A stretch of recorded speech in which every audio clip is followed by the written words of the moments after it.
Hi, I am Mr. Shoaib. First of all, just video it,'s information. It's Thursday, March 17th. We begin with the latest Russian attack against civilians in Ukraine. Russian forces continue to batter the besieged city of Mariupol. Ukrainian officials say a Russian airstrike hit Mariupol and in a drama theater yesterday where hundreds of people were sheltering to protect themselves from the constant bombing. The number of casualties isn't immediately clear, but officials say many are believed to be buried in the rubble. NBC News has not been able to independently verify the attack according to images though released by the U.S. government. Linked to the technology firm Maxar, the word children was spelled out in Russian on two sides of the theater before it was bombed. Now Russia is denying it carried out the attack. Mariupol has suffered the most intense bombardment in recent days, where hundreds of thousands of civilians are trapped without food, without electricity, and without water. Two AP journalists who are the only international media in the battered city report, quote, water is sparse and residents melt snow to be able to drink. So Samika, just to follow up on this tragedy at the Mariupol theater that we've been following over the past day, there is a Daily Beast headline from 30 minutes ago. It says miraculous survivors made it into destroyed Mariupol drama theater's bomb shelter before the Russian strike hit. And the spokesperson for Ukrainian President Zelensky, this according to the Daily Beast and something that was just released. Zelensky tweeted the good news Thursday morning: the bomb shelter and the Mariupol drama theater has survived the brutal Russian missile, and so at least a majority stayed alive after bombing. People are getting out from the rubble. This just breaking from the Daily Beast. It's something obviously we've been hearing about for the past almost 24 hours, keeping holding our breath, our prayers for those people that were in there. But Mika, it's just the added information that children was written on the sides of that theater, and they chose to deliberately strike where they knew young children, older, grandparents, and residents. It's like they were marking it as a target. Yeah, it was. They deliberately hit it there, and I must say this is one of the reasons you actually have Ukrainians who decided from the very beginning they were never going to back down. We've been talking over the past several days about how the Ukrainians have something to fight for. They have their land to fight for, they have their freedom to fight for, they have the values of the West to fight for, the things that they want to be. The Russians, most Russian troops didn't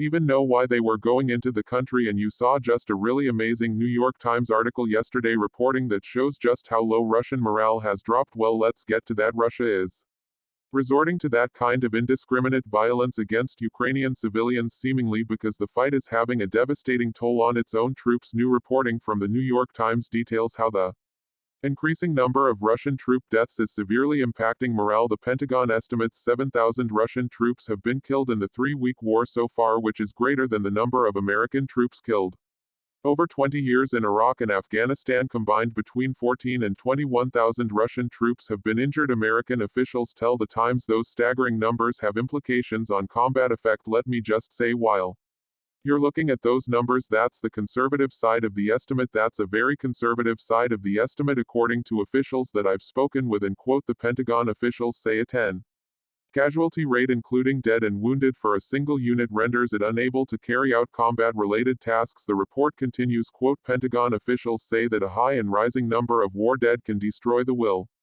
to continue fighting. The result, they say, has shown up in intelligence reports that senior officials in the Biden administration's read every day. One recent report focused on low morale among Russian troops and described soldiers just parking their vehicles and walking off into the woods. Western officials tell the Times around 20 Russian generals have been pushed closer to the front lines in an effort to boost morale. 3 of them are confirmed dead, and yesterday Ukrainian officials said their forces killed a fourth. Let's bring in one of the reporters of that story, senior writer, the New York Times, Eric Schmidt. Eric, there's so many things in here that really stood out. First of all, let's put this in terms, let's put this in context for our viewers. Over the past 20 days, more Russians have died in this war, if you believe the conservative estimates, then died over 20 years in Iraq and Afghanistan. That was one number that stood out. Another that stood out that it somehow seemed even more striking. You wrote in the article that over 20 days more people died in Ukraine than Marines died in Iwo Jima over like 35-38 days. The tolls are just another way to put these tolls are absolutely staggering, aren't they? They are stunning, Joe, and it just goes to the points you were making in your early report, just how you'll prepare the Russians were going into this fight, how they thought they were going to be able to roll into Ukraine. With little resistance take over the capital of Kiev in a couple of days, the rest of the country in a week or so, and they've met fierce resistance on the ground from Ukrainians, and as you pointed out, these are many of them are conscript troops who were not briefed on what was going to be happening to them when they got in. They've in many reports how they've been running out of fuel, running out of food on the ground. And it's not just to the soldiers, the everyday soldiers on the ground, but as you said, this extends up through the senior ranks of the officers on the ground. You pointed out as many as 4 Russian generals killed in just these 3 weeks, which is an amazing number. It's very rare you would ever see an American senior officer like that killed in battle, so I think all these things add up again to underscore some of the real difficulties the Russians are having in these initial weeks of the invasion. So Eric, one thing I learned from the article that I found to be fascinating, and I'd like you to get into it a little bit more for people watching. You talked about how Pentagon officials you spoke with said that once you hit a 10% casualty rate, your effectiveness in carrying out combat tasks suddenly just drop off a cliff. Can you get into that a little bit more? Because the Russians, if you look at these numbers even on the conservative side, then multiply out what that means for those injured on the battlefield.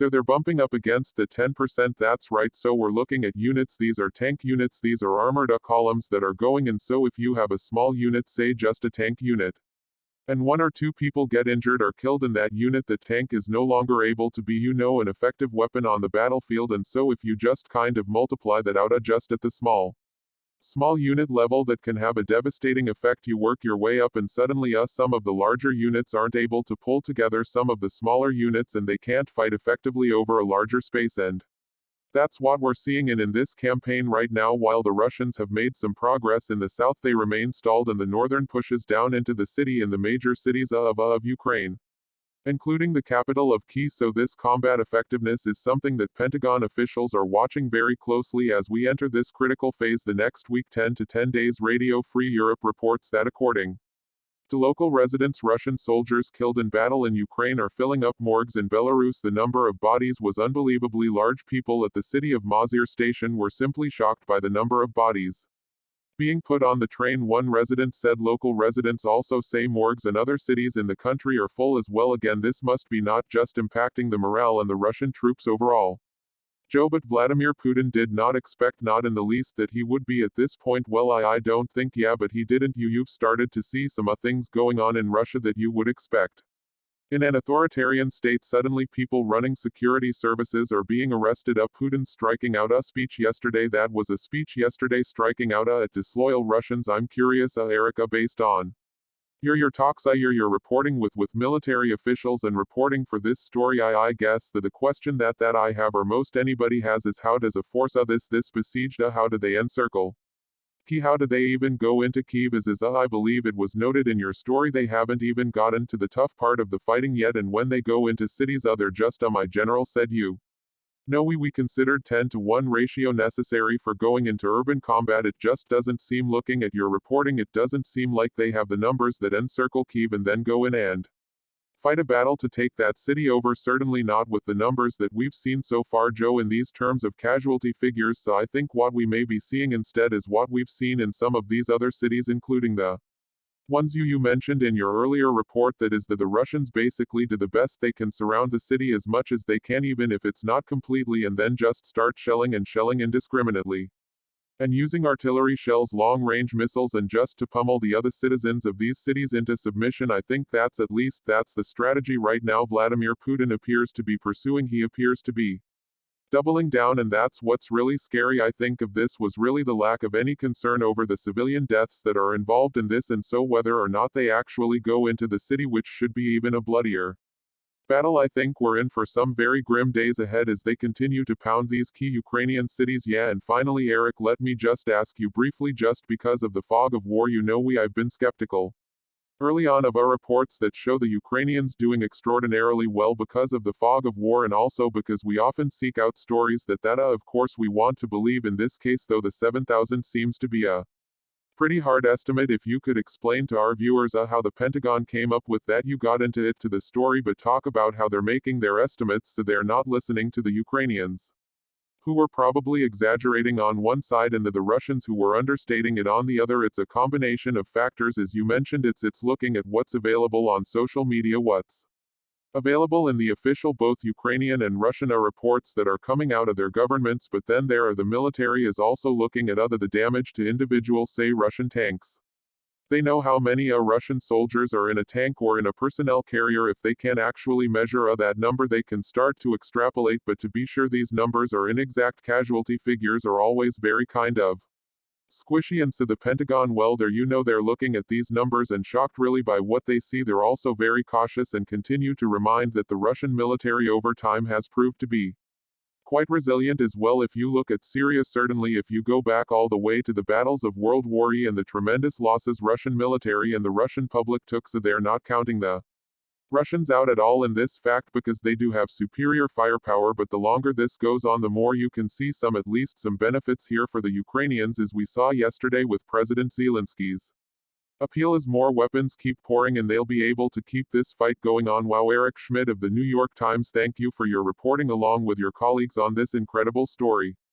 Russia's Vladimir Putin defended his brutal actions in Ukraine and despite major military setbacks claimed the war is quote developing successfully and according to plan. In new remarks yesterday, Putin repeatedly debunked claims that the U.S. is funding bio labs in Ukraine and that Ukraine plans to use pathogens on Russian citizens. These are claims he repeated. He also called for the quote self-purification of pro-Western Russians, calling them quote traitors and bastards. He accused Russians living abroad as ready to sell their own mother and went after Russian oligarchs living in the West, saying quote those who have a villa in Miami or the French Riviera who cannot do without foie gras and oysters. Another sign of how he's become unhinged. Putin also reportedly has 2 spy chiefs under house arrest because they underestimated Ukraine's resistance.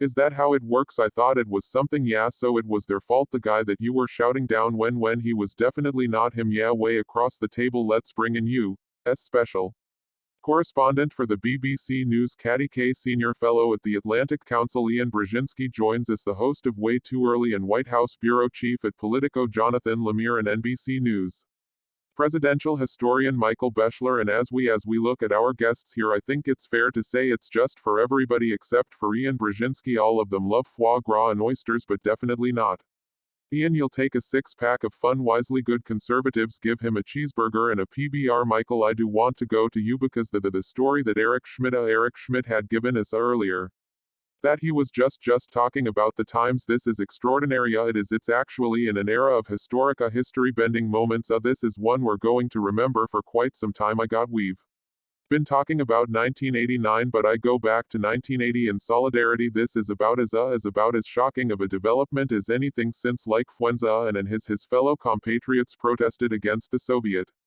Union and somehow survived it. In this case, these are extraordinary developments. Russian soldiers abandoning tanks, walking off into the woods. Ukrainians now reporting yesterday they have begun a counter-offensive against the Russians. It's not hard to read behind the lines and see why Vladimir Putin is sounding unspooled. Things seem to be going from bad to worse for Russia. I think that's exactly right. And 1980 was probably the high water mark of the Soviet Empire, and you had President Carter and a brilliant national security advisor named Dr. Brzezinski who said admit they can stop the time, and there was work done with the Poles with like Valencia and also with the Pope and stop the Soviet tide from getting worse. And in a way there is a direct line, just as you say, between that and 1989 when George H.W. Bush in his inaugural said the day of the dictator is over. Just a couple of weeks I was remembering that Joe and Mika, the fact that Bush had said that almost bitterly. Here we are in an age of Putin attacking Ukraine only a couple of decades after Bush said the day of the dictator is over, and just a few weeks later, because of the valiant performance of the Ukrainians led by a leader who was like our early founders in the revolution, one intel expert after another all being surprised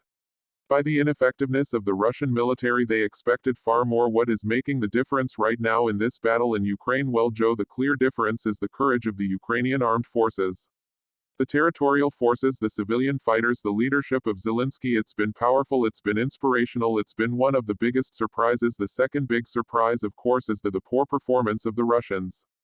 Their lack of morale, their poor logistical planning, their inability to defeat a much smaller force. But I have to say that despite how inspired we are by the effectiveness of the Ukrainians and the high casualties they're imposing upon the Russians, I think we should be careful not to assume that Ukraine is on the cusp of victory. The Russians are going to continue to drive forward. Putin is remorseless. He Has another 700,000 men in his armed forces that he's probably more than willing to throw against Ukraine regardless of the cost to his own forces to continue to grind away and basically level Ukrainian cities, cleanse it of Ukrainians, push them west. If not our other country, we just have to assume we have to operate on the assumption that this is going to get worse and it's going to go on for a long time unless there is a more decisive posture by the West to support the Ukrainians. Yeah, and it does seem to be a tipping point right now because catty-cat yesterday we saw President Zelensky give a positive statement to the United States Congress. He was a little rougher when he spoke to the Germans earlier today, but Vladimir Putin also. If you look at Russian leadership yesterday, we got conflicting signals early in the day. The foreign minister Sergei Lavrov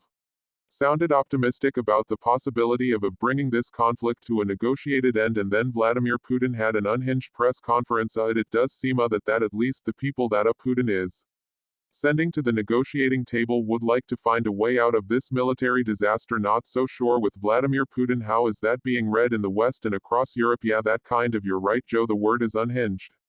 Rant. I listened to most of it and read the transcript of it, and turning on his own people, there's a fifth column. He turned on the oligarchs, all of those people he said like foie gras in the South.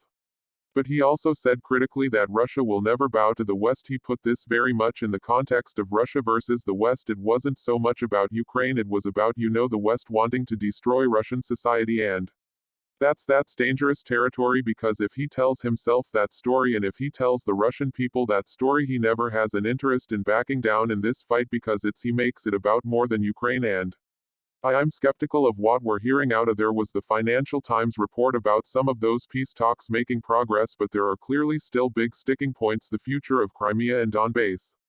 Any legally binding guarantees from other countries for the security of Ukraine. Yesterday afternoon I had a conversation with a senior Ukrainian military official from the army who said, look, we gave up our nuclear weapons in the early 1990s and we got assurances back then that we would be protected as a sovereign country, and those assurances haven't given us anything today, so they're pretty skeptical about the language around that.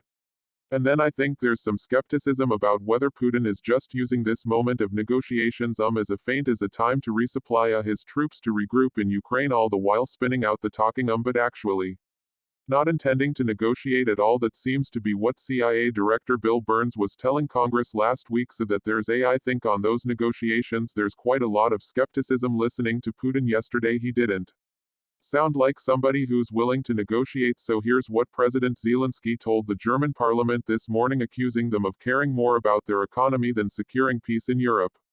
We asked you about preventive sanctions. We urged Europe to many countries. We urged you such sanctions that the enemy felt that you're a force, but you delayed. We understood that you wanted to support your economy, and so where is your leadership? Where is your force? Why is the country beyond the Atlantic closer to us than you? There's a wall. The former U.S. President Ronald Reagan said this in Berlin: break down this wall. And I want to say to you, Chancellor Schultz, break down this wall. Give Germany leadership. Wow. Jonathan Lemire a little bit less aggressive with President Biden in the speech to lawmakers yesterday morning. Tell us how Biden responded in kind. What options did he put on the table? He offered a lot, and also to follow up in the speech to our members of Congress, to the United States, he said, to be a leader of peace, to be the leader of the world, you're the leader of peace, and I think it's clear that peace is accomplished in many ways. So what are some of the other options the United States is pursuing along with the aid that President Biden announced yesterday? Yeah, a number of things here, Mika. First of all, yes, much tougher there. From Zelensky to Berlin, he continues to when he makes his appeals to every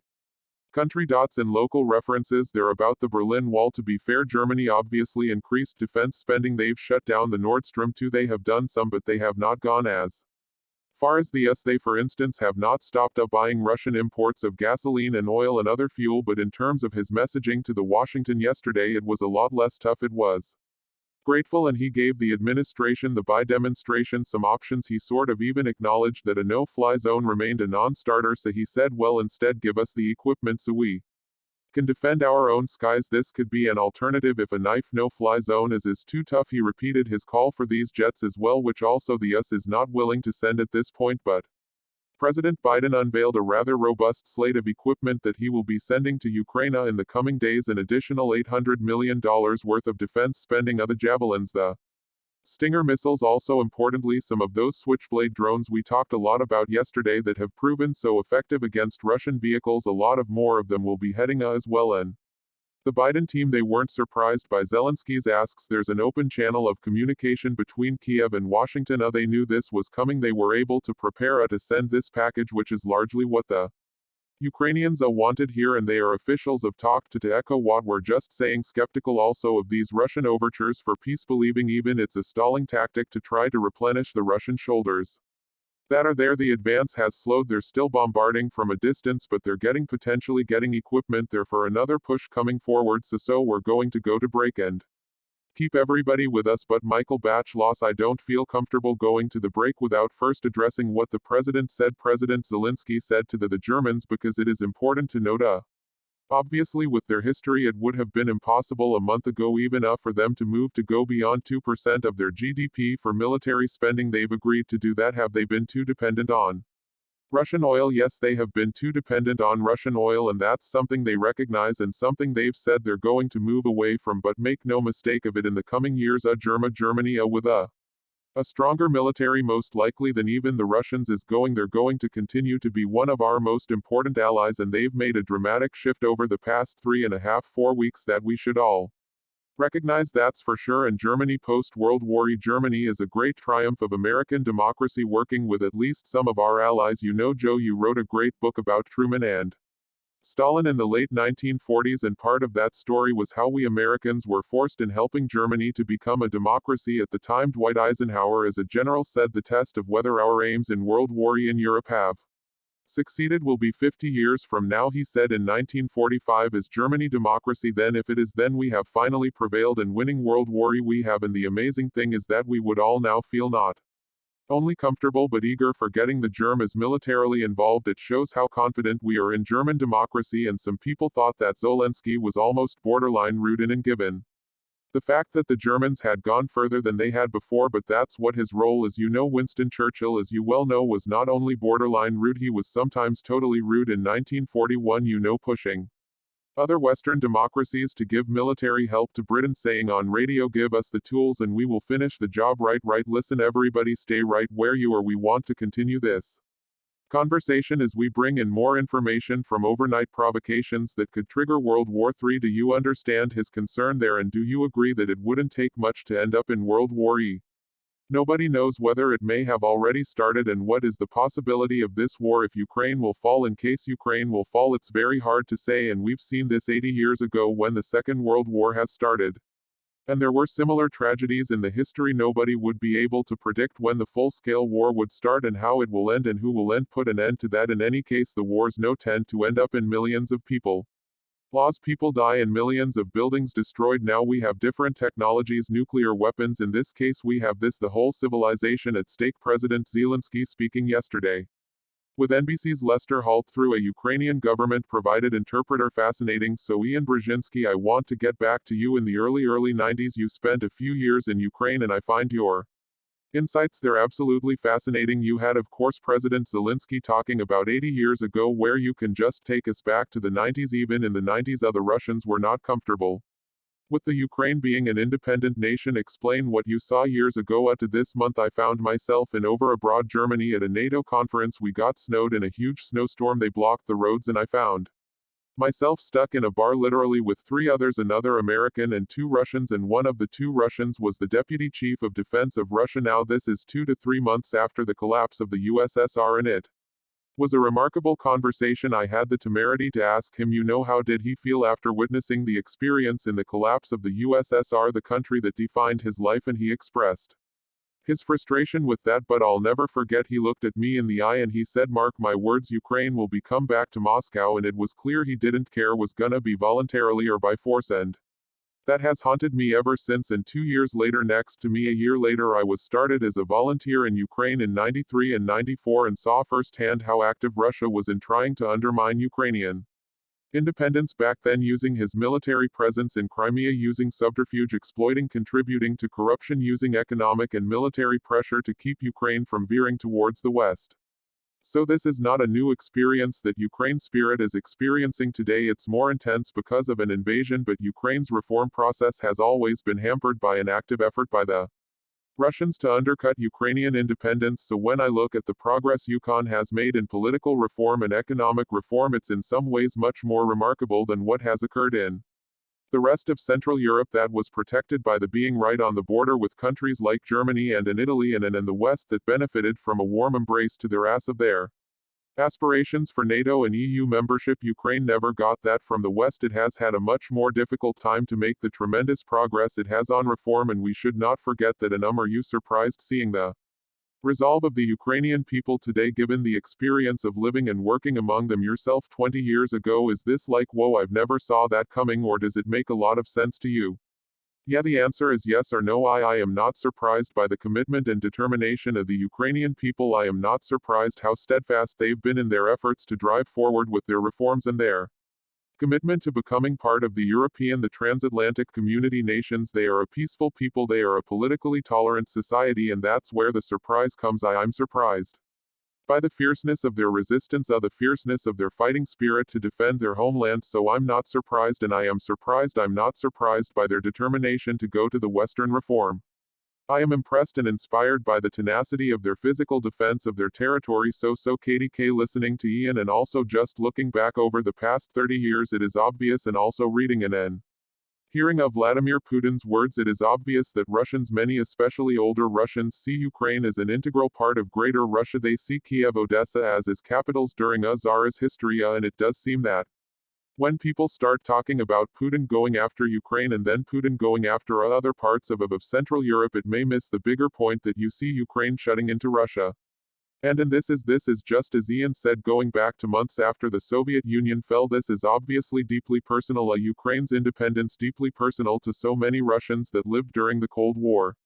Yeah, and you know members of the Russian oligarch group at the moment who still have parents who are living in Ukraine. The ties are enormous. We've spoken about those, and I guess that has led some people who watch Putin far more closely than I do to say, look, this really is about Ukraine and his sense of legacy that he needed to restore the boundaries as he saw they should be to get Ukraine back into the Russian fold. And it's more about that and less about NATO and NATO expansion. That NATO expansion was more of a red herring for him, and when you read that kind of long diatribe that he wrote last summer, it is all about this sense of Russian nationalism and Ukraine being part of Russian nationalism. It isn't really about NATO now. That could be good news, that could suggest that actually he's prepared to stop at Ukraine and that he wouldn't go after Estonia, and that he's not intending to breach NATO's borders. I guess the question is, how much has this war changed that? How much has he now backed so badly into a corner? How afraid is he of looking like a loser, of having lost whatever happens in Ukraine now, because he's been so humiliated by the performance of his military that he may just lash out at other NATO countries, even if this was initially just really